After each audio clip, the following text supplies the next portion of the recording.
Hey, good morning, everybody. I hope you're having a fantastic start to your Friday. And of course, it's Friday, so that's exciting.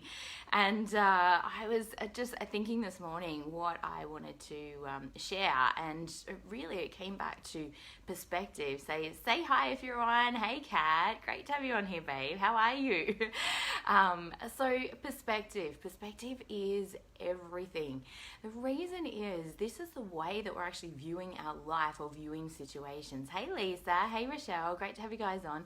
So this is the way that we're actually really viewing our life. Nice to have you on, Rochelle. That's awesome, hun. Where are you from? Perspective, it has the ability to really, it's the meaning that we're actually making around things. So it really has the ability to either make us feel great about something or to feel rubbish about something. And it can even be in those moments as well where perhaps we're going through some challenges. Hey, Christy. Oh, wow, that's so cool, Rochelle. Lovely to have you from South Africa. Hey, Lisa. Lots of beautiful people hopping on. So say hi if you're on here. Send me some love. I love love on Fridays. So definitely, perspective is absolutely key with the way that we actually live our life. And I had a bit of a challenge this week, which is only a small challenge, certainly compared to what lots of other people are certainly experiencing. And I do recognize it very significantly as a first world problem. I'm actually training for a half marathon at the moment, and I'd done a 9K run and had some challenges with my knee, and it started to derail me a little bit, just mentally, emotionally, because it's been difficult. It's been quite painful actually to move around, which has some significant metaphysical messages in it for me, which I'm aware of. So if you guys have been following me for a little while, you'll know that I'm very much about listening to our body, and if we're not actually listening to those more subtler messages that we're actually getting from our body, we get a slightly larger one. So I'm human and sometimes I don't listen either, and so I've ended up with a little bit of a challenge.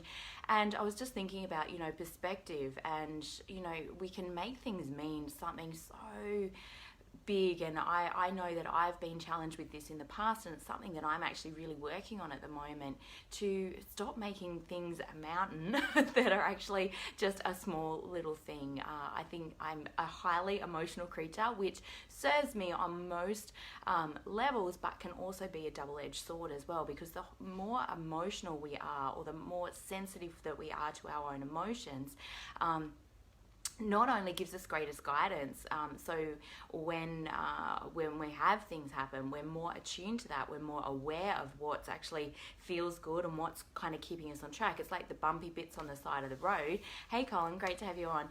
It's like those bumpy bits on the side of the road as we're driving along, that when you hit those bumpy bits, hang on, I'm starting to go off track. So our emotions really guide us to bring us back on, but sometimes they can end up derailing us as well, in terms of we tend to make way too much of the emotion instead of just going, oh, okay, I'm feeling this way. What is it that I want instead? And be able to bring that back on track. And where perspective comes into this is, how are we actually viewing this particular situation? Are we seeing it as a gift, or are we seeing it as a threat, or something that's completely irreversible? And obviously, like, there are situations in life that are incredibly challenging, and I'm certainly not making light of any of those situations. I've had a couple of those myself as well that felt incredibly challenging at the time, and in fact it took me a couple of years to actually be able to change my perspective on those. But the key is that when you do that, it sets you free at such a great level. And I was having a conversation with just one of my most amazing, beautiful clients, that she's really done some heavy duty work on herself over the last few years to really start to shift and change her perspective, to be able to see things in a different light. And we were talking about life being this masterclass, and the things that happen in life, really are this masterclass for developing courage, for developing tenacity, for developing inner strength, for listening to our own inner voice, to speaking up. And it's like all these I don't like to use the word test, because test is kind of indicates, you fail or you pass, and I don't believe that's true. I believe that we're just constantly learning as well. So, hey Nicole, great to have you on, sweetie. So perspective, where this comes down to it as well is, and if this is resonating or you guys have got questions about this too, just please pop in any questions that you have, or if it's really resonating, send lots of hearts and lots of love. But really, like, perspective is really about how we're actually looking at each situation. So when I woke up this morning, I was like, oh, my knee's hurting. It had kind of hurt a fair bit overnight. And then it's like, hang on, Sal, just take a little rain check.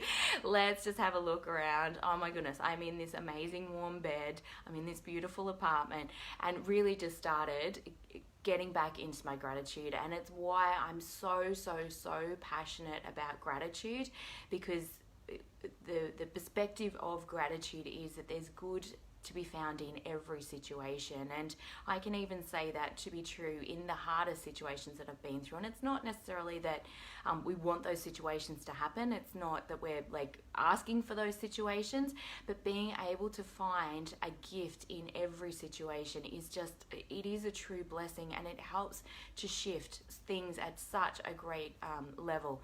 Absolutely. I totally agree with that, Nicole, because we're actually, I believe that today's results are nothing more of my thoughts about yesterday, or that I had yesterday and the day before and the day before that. And we're creating all of the time. So when we can feel like life is always happening for us, not to us, we no longer become a victim of our circumstances, and we actually can come from that place of really starting to create in a powerful way. And when things happen, hey Vanessa, great to have you on, sweetie. When things happen in a way that we're not expecting, which sometimes definitely can happen, particularly if it's to do with other people that we love, and other situations which we may not necessarily have created consciously within ourselves, but we're in the experience. The more that we can actually start to change our perspective on that and ask ourselves, and it's a powerful question, what's great about this? And sometimes it's hard. Like, I've had those times where it's just like, oh, there's nothing great about this, but keep asking the question, if there was something that was great about this, what would that be? And it's like, well, maybe I've learned that I don't ever want to go through this experience again. So what is it that I now need to implement in my life, or what do I need to shift or change, or what do I need to action, so that I create in a different way moving forward? Hey Mel, great to have you on, sweetie. So definitely, perspective is absolutely key, and how we start to change our perspective is asking ourselves new questions. We're honestly asking ourselves questions every single day. I used to have some really disempowering questions like, why is my life like this? Why does this always happen to me? Why does nobody like me? Why do they reject me? Like, lots of really tough, it's a great question, isn't it, Nicole? It's certainly helped me reframe things a lot. But yeah, I used to have some really unresourceful questions, and it's the questions that we're asking ourselves which are giving us our current perspective. And I know for me, I had a very heavily anchored in victim identity around, this is always happening to me, and that's not to make trite again of like situations that we're going through, but just notice, I guess, what resonates for you, or where you go when there's tricky situations that come up. Are you able to find a gift in it? Are you able to turn it around pretty quickly in your mind, or do you tend to buy into like a lot of the drama around it, and get lost in the emotion, or lost in the reactivity around it? And this is all about emotional mastery, and I truly believe, like, I've been doing some very deep work on myself over the last 10 years, and of course sharing that with people as well, because that's what I'm really passionate about, and we teach most what it is that we need to learn the most ourselves as well, because we have to understand it at a deeper level in order to be able to share it with other people as well, and understand, well, what are the nuances or what are the shifts and changes with that. So just the first part about this is actually just noticing where you actually go emotionally when something happens. Do you blame yourself? That was a pattern of mine, and still can come up, and I'm more and more consciously aware of it now. And I also ask myself, if I wasn't to blame, what's actually really happening here? And again, that helps to shift my perspective. So the questions that you ask yourself will give you the perspective that you're currently actually experiencing. So if you want a different perspective, we have to ask ourselves different questions. So like I said before, so that's a great question as well. Yeah, overthinking and second guessing self. So I'll come back to that in a second, Rochelle. Yeah, so absolutely, hun. And again, it'll be the internal dialogue of what you're actually doing there and taking it inwards. So I'll come back to that in a second. So basically, like, the questions again that we're asking ourselves is really, really powerful. And I started asking myself, like, each morning. So when I wake up, I start to ask myself, what am I grateful for? And sometimes this can be a little bit just depending on where we're actually residing at currently emotionally. So where we've habitually been emotionally will also impact that. So sometimes it's, I don't know whether you guys have ever had that, but I've certainly had it where, like, I'm writing in my gratitude journal, but the words kind of fall empty. I don't get the feeling of gratitude. I'm not actually in gratitude. It just feels like empty words. And so I use an amazing guidance scale. It's from Abraham Hicks. I've listened to Abraham Hicks for a long time because they're a lot about, you know, what we're thinking and what we're creating and creating our current reality. But I have a free download on that as well. I'll pop that in the link below as well. And there's a video attached to that download. When you click on the grey tab on the PDF, will take you to a video in which I'm actually explaining how to use that as well. Because if we're in emotions, if we're been in that victim kind of thinking for a while, or we tend to blame ourselves a lot, we'll be in that powerless, or we'll be in blame, or we'll be in a lot of those lower energy emotions, so grief and fear and things like that. And just recognize that we're in different emotions about different things. So if your relationship's going really well, you know, you're going to be probably around contentment or enthusiasm or excitement or passion or love. If money's a challenge, you know, you might be in despair or fear or powerlessness or perhaps anger or strong frustration that's actually happening. So it just depends on where we are on the emotional guidance scale. But that's actually letting us know, hang on, we need to change perspective. We need to change the way that we're actually looking at this. Where is the gift in this? And even if we are having a challenging time money-wise, it offers such a great opportunity for looking for different ways of, well, what do I need to shift and change? Where is an opportunity where I can add massive value to the world, or I can offer this particular gift to the world that perhaps I hadn't even thought of before, that is now, hey Eileen, great to have you on, sweetie, where I can offer this particular gift to the world, where it becomes an opportunity. And some of the greatest gifts have come through where people have shared extraordinary things, or they've started finally writing the book, or they've finally gone in and done this business simply because they were in such a destitute place. And J.K. Rowling is just a perfect example of that as well, of, you know, looking for what is the opportunity in this particular situation. And that's a great question as well to ask ourselves around that.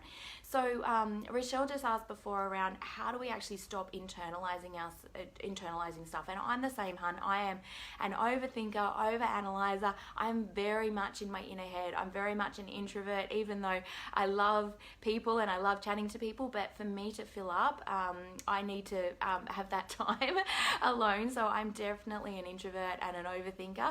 And I guess one of the things I find, particularly if I'm in my survival ego mind, that's where, like, I'll be in an identity that's actually not serving me at the time. So I'm not in my truest self. So anybody that's been following me for a while, you'll have heard me speak about the real self. So when we're born, there's the real self. And then particularly from 0 to 7, we're like massive sponges, so we're taking in all of the comments, all of the thoughts, all of the ideas of the people around us. So if that's resourceful, that's really great, and if it's perhaps not so resourceful, we're taking that in as well. We're trying to figure out who we are in the world, who we need to be in order to fit in and belong and be loved, because that is our greatest threat as a child. We need to feel secure and we need to try and get love, simply because to be kicked out of the tribe or to be rejected is a threat to our very survival. We are hardwired that way in our survival ego mind. Now, what actually happens then, so we're over-analyzing, we're overthinking all this stuff, particularly as young children, and if we're particularly sensitive, you'll be acutely attuned to what's actually going on in other people around you, and this is where we become highly empathic, where you can like literally feel what other people are feeling, and this was my situation as well. Hey Belinda, great to have you on, sweetie. So definitely, you know, we become more and more attuned. We're persuaded by the influences of others. So if people say it's a fearful world, if people say there's not enough money, all that stuff is going into our subconscious mind. Now, by the time we're 30, 95% of our programming is automatic. It's all coming from the subconscious mind. Only 5% is actually conscious. Now, the trick that we also have, or the thing that makes it a little bit more challenging, is our subconscious mind reacts 5 seconds faster than what we can actually consciously think. So this is where breath becomes really, really, really important, because quite often we will go back into these habitual emotions. And Joe Dispenza does a wonderful, wonderful job. If you've not followed Joe Dispenza before or checked out his stuff, definitely jump online. He's got an amazing book called Becoming Supernatural. I'm also doing a couple of his online trainings at the moment. I've followed Joe for a long time, but I'm really excited, and I'm currently manifesting doing his 7-day retreat on the Sunshine Coast later this year, because I just know that it's from that state of consciously creating from this, from an empowered perspective of now. So creating from the now, most of the time we're actually creating our future from past thoughts. Oh, it's always been this way, or life's always been hard. And that's where we tend to start to really internalize stuff, where we're taking it in and we're trying to figure out, and we end up in this really unresourceful feedback loop, because the mind is the only place where the problem is. Our soul, the largest part of ourself, or the highest part of ourself, I'm certainly not here to change your beliefs, so whatever kind of works for you. If you know that you've got like this largest part of yourself that is the real you, and there's this beautiful essence within, but what happens is it gets layered as we're actually noticing what's actually happening in the world. So if somebody says, oh, you're being too loud, or you're being too bossy, or you're being too noisy, or any of those things, then from the real self, we create this devalued self. And this is where we feel wrong, we feel bad, we feel awful, we feel like we're not worthy, and all of these different emotions. So then there's another part, then there's the inner critic that gets created. And so this inner critic goes, well, you should just be more of this, or and that's where that inner critic, you know, can be like negative Nelly in our mind. We've all got one. And that was one of the biggest understandings. Hey, Mandy, great to have you on. Hey, Nancy. One of the biggest gifts that I ever learned was everybody has this. I thought I was the only one that felt that way. I thought I was the only one that didn't feel enough, that didn't feel worthy, and all of that is the ego mind in this function of this identity around either the devalued self or this inner critic. So guess what? We create then another personality or another identity, which is then this ideal self that we're constantly striving for in order to finally one day be enough. And this is where, like, oh, I've just got to exercise more, or I've got to be more confident, or I've got to be more of this or more of that. Perfect. That's great, Rochelle. I'm glad that that's been helpful for you, hon. Because then when we're trying to strive for this ideal self, and I did that for years, it was part of my learning and my process, all of it still is a construct of the ego survival mind. So it's all this idea about who we should be as opposed to our natural, real self. And that's where the peace is. That's where the bliss is. That's where the contentment is, when we can just be our real self. Our soul knows that it offers us so many opportunities to come back to that truest self, and all the funky things. So all the things that show up in our body are messages, I believe, from our soul, from the largest part of ourself, that's like, hey, you're getting a little bit off track. Hey, you're not listening. Hey, you're pushing too hard, because the ego survival mind believes it needs to be this particular way in order to finally be enough, in order to be loved. Your highest part of you, your soul, your spirit, is it already knows you're amazing. It already knows you are whole, you are complete, you are not broken, you are lovable. And it will offer you opportunity after opportunity after opportunity to be able to step into the greatest version of you. And we will continue to repeat an experience, even if it's with a different person in a different relationship or different job. If you find that you're going into a situation and it's a different situation, but it's a similar experience, there's something there that you're not quite getting, and it's why you're continuing to learn that lesson. And I did that for years.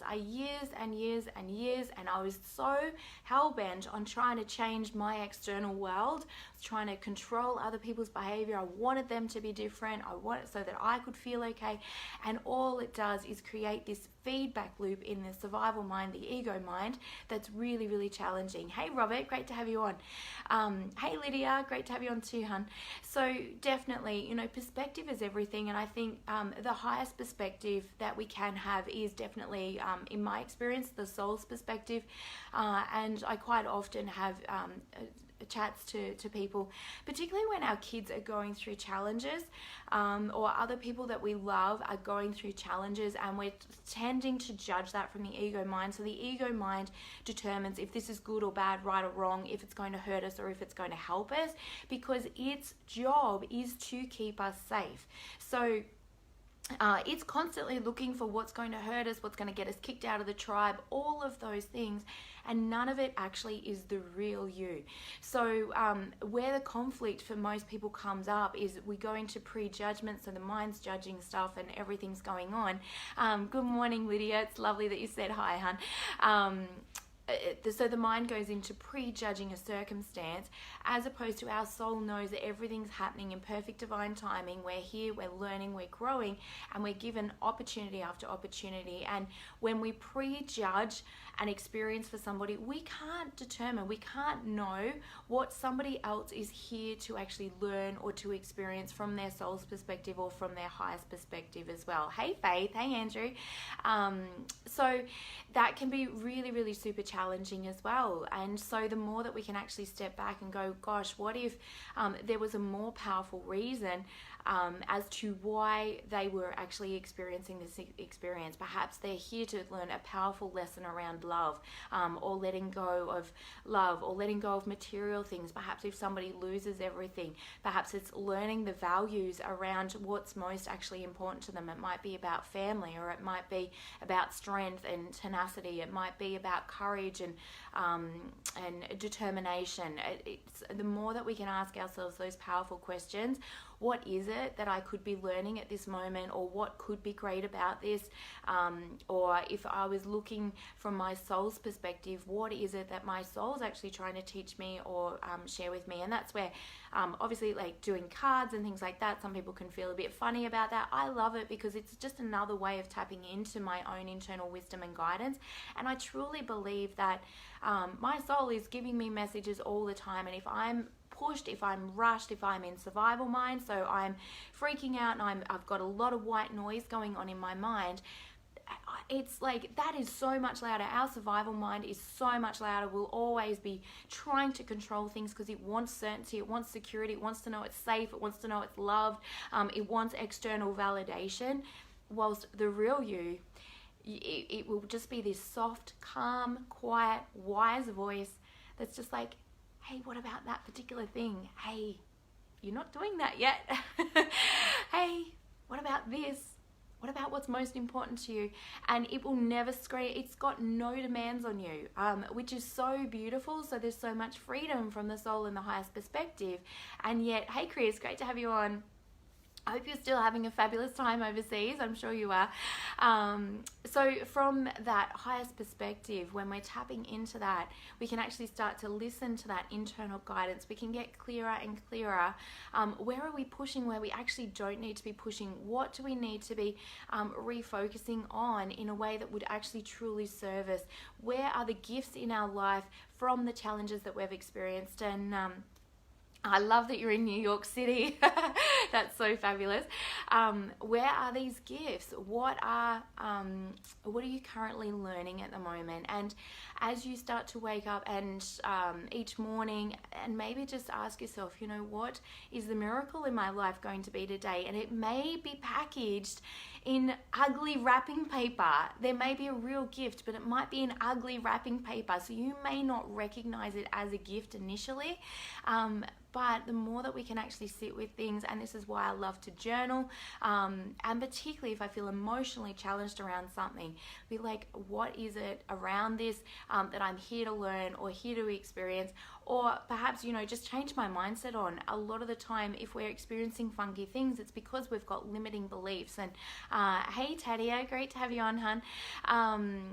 I truly believe, even when I was having my greatest challenges as a single mum, like years and years ago, and particularly financial challenges, that was such a great gift, because if I had not felt so financially challenged, I would not have had the yearning for or the desire for a better life for my children.